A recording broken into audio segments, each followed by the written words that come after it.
সুপ্রিয় শিক্ষার্থীরা, আশা করি তোমরা সবাই খুব ভালো আছো। আজকের ক্লাসে প্রথমে তোমাদেরকে স্বাগতম জানাচ্ছি। আমি মোহাম্মদ মাইনুদ্দিন, সহকারী শিক্ষক বিজ্ঞান, ঘাটাইল ক্যান্টনমেন্ট পাবলিক স্কুল ও কলেজ।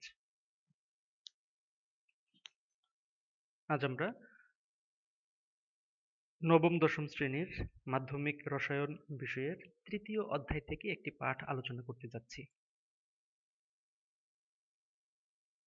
প্রিয় শিক্ষার্থীরা, চলো কিছু ছবি পর্যবেক্ষণ করা যাক। এখানে আমরা কিসের চিত্র দেখতে পাচ্ছি? হ্যাঁ, এখানে একটি হাতুড়ির চিত্র দেখতে পাচ্ছি।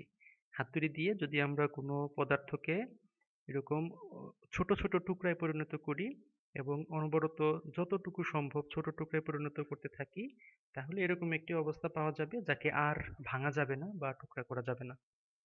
এই অবস্থাকে বলা হয় পরমাণু। আবার এরকম কিছু পদার্থ আছে যাদেরকে এরকম খণ্ড করা সম্ভব হবে না, এদের স্বাধীন অস্তিত্ব আছে। একে যদি আমরা আরো ছোট অংশে বিভক্ত করতে থাকি তাহলে এর স্বকীয়তা হারিয়ে ফেলবে।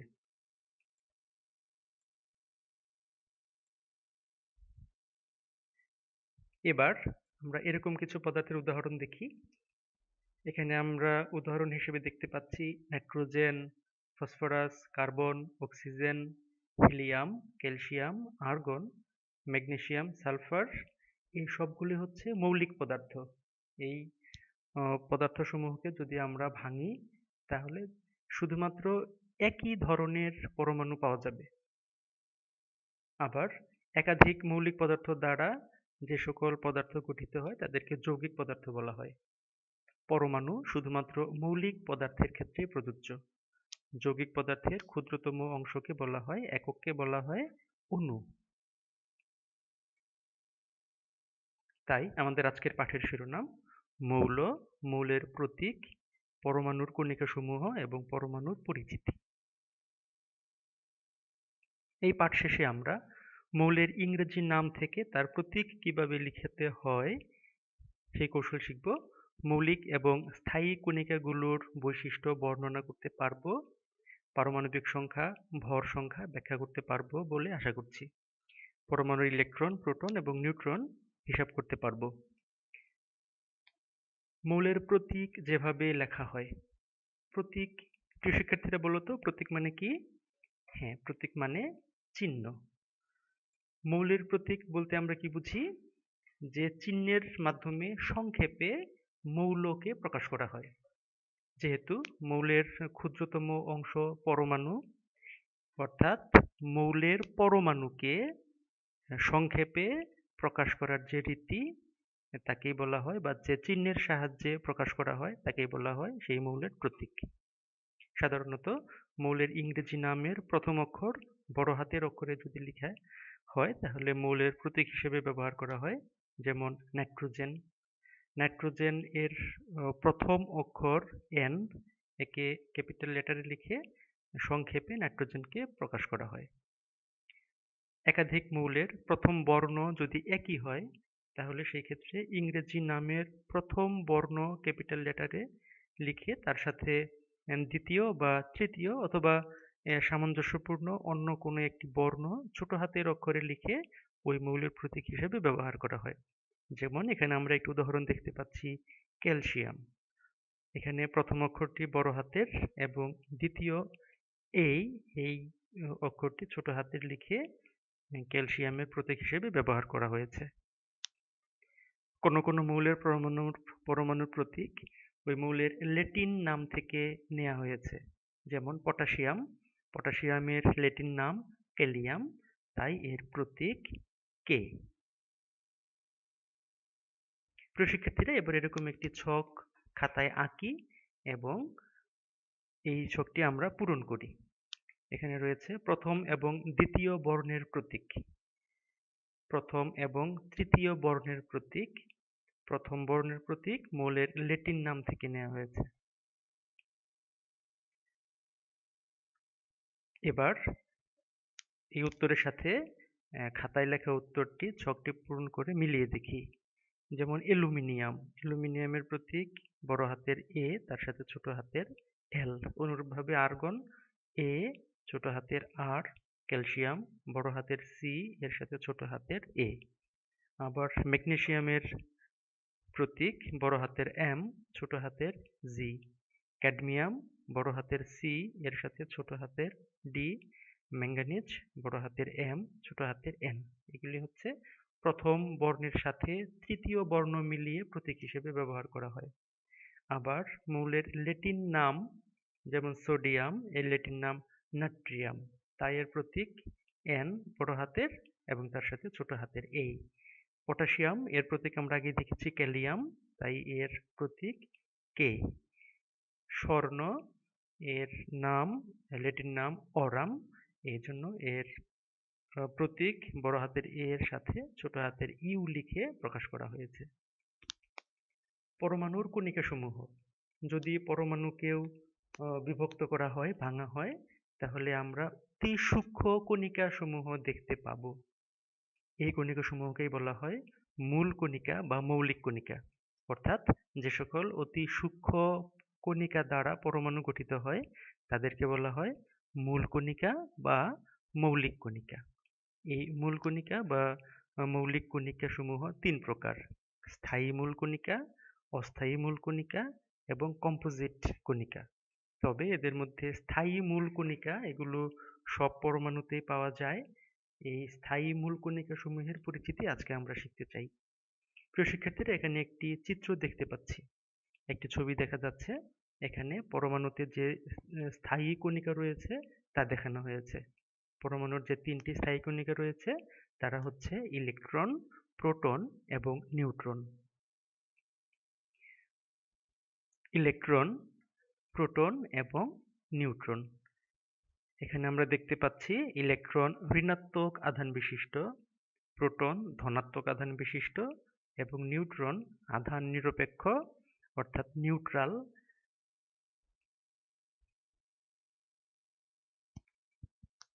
এদেরকে প্রকাশ করা হয়, ইলেকট্রনকে ই দিয়ে প্রকাশ করা হয়, প্রোটনকে পি দিয়ে এবং নিউট্রনকে এন ছোট হাতের এন দিয়ে প্রকাশ করা হয়। পরমাণুতে মৌলিক কণিকা সমূহের অবস্থান। আমাদের মনে প্রশ্ন জাগে, পরমাণুতে এই তিনটি স্থায়ী মৌলিক কণিকা কি একসাথে অবস্থান করে নাকি কিভাবে অবস্থান করে? এ নিয়ে পরমাণু মডেল রয়েছে, সেখান থেকে আমরা বিস্তারিত জানতে পারি। পরমাণুর ধনাত্মক আধান বিশিষ্ট মৌলিক কণিকাটি হচ্ছে প্রোটন। এই প্রোটন পরমাণুর কেন্দ্রে অবস্থান করে। এই কেন্দ্রকে, ধনাত্মক আধান বিশিষ্ট কেন্দ্রকে বলা হয় নিউক্লিয়াস। নিউট্রন আধান নিরপেক্ষ এই কণিকাটিও পরমাণুর কেন্দ্রে অবস্থান করে। আর পরমাণুর চারদিকে নির্দিষ্ট কক্ষপথ রয়েছে, সেই কক্ষপথে ইলেকট্রনগুলো ঘূর্ণায়মান অবস্থায় থাকে। এই কক্ষপথকে অর্থাৎ ইলেকট্রন যে পথে থেকে আবর্তন করে, নিউক্লিয়াসকে আবর্তন করে, তাকে কক্ষপথ বা শক্তি স্তর বা শেল বা খোলক বা অরবিটও বলা হয়।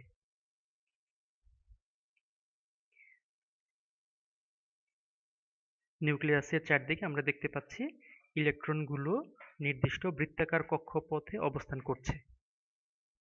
আর নিউক্লিয়াসে ধনাত্মক চার্জ বিশিষ্ট প্রোটন এবং আধান নিরপেক্ষ নিউট্রন অবস্থান করছে। মজার বিষয় হলো, কোনো একটি নির্দিষ্ট পরমাণুতে যত সংখ্যক প্রোটন থাকে ঠিক তত সংখ্যক ইলেকট্রনও থাকে। এবার আমাদের জন্য একটা ছোট্ট কাজ রয়েছে, দেখি কি কাজ অপেক্ষা করছে। একটি মৌলের পরমাণু থেকে আরেকটি মৌলের পরমাণুর মধ্যে কি কি পার্থক্য দেখা যায়?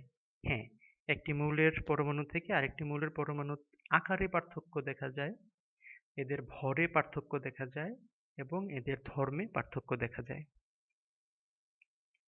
নিউক্লিয়াসের বাইরে চারদিকে বিভিন্ন শক্তি স্তরে ইলেকট্রন সমূহ নিজস্ব শক্তি অনুযায়ী বিভিন্ন কক্ষপথে অবস্থান নিয়ে ঘুরতে থাকে। নিউক্লিয়াসের সবচাইতে যে কাছের কক্ষপথ বা শক্তি স্তর তার শক্তি সবচেয়ে কম এবং নিউক্লিয়াস থেকে দূরত্ব বৃদ্ধির সাথে সাথে অর্থাৎ ক্রমান্বয়ে দ্বিতীয়, তৃতীয়, চতুর্থ, পঞ্চম, ষষ্ঠ, সপ্তম এভাবে শক্তিও বৃদ্ধি পেতে থাকে।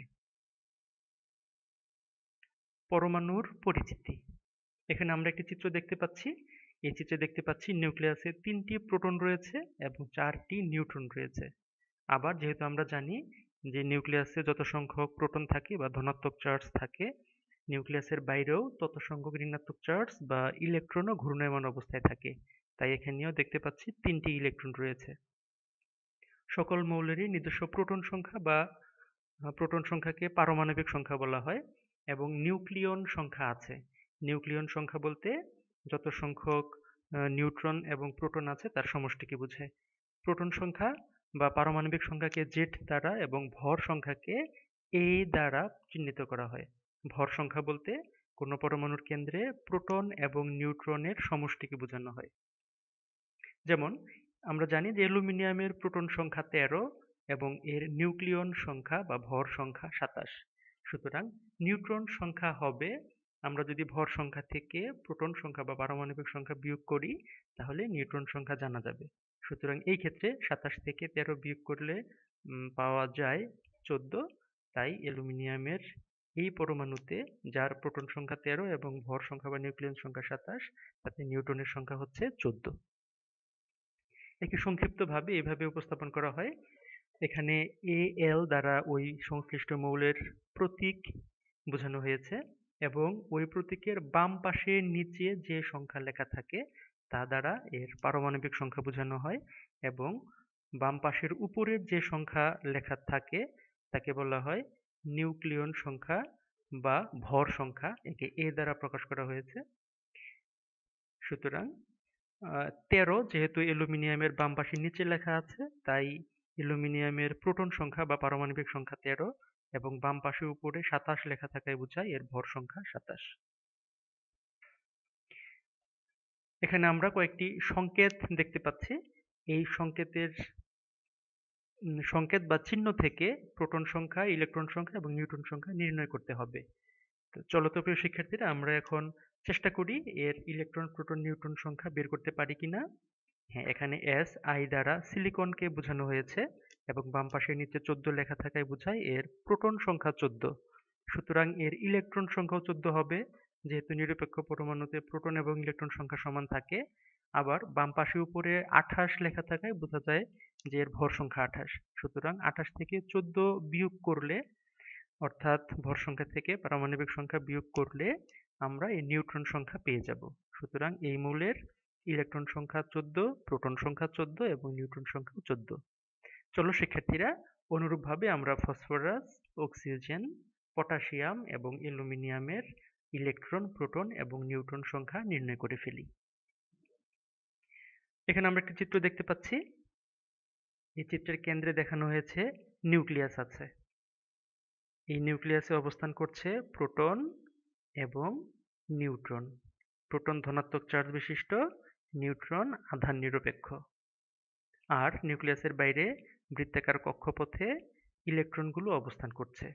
ইলেকট্রন ঋণাত্মক আধান বিশিষ্ট। নিউক্লিয়ন সংখ্যা কি? হ্যাঁ, ঠিক বলেছ।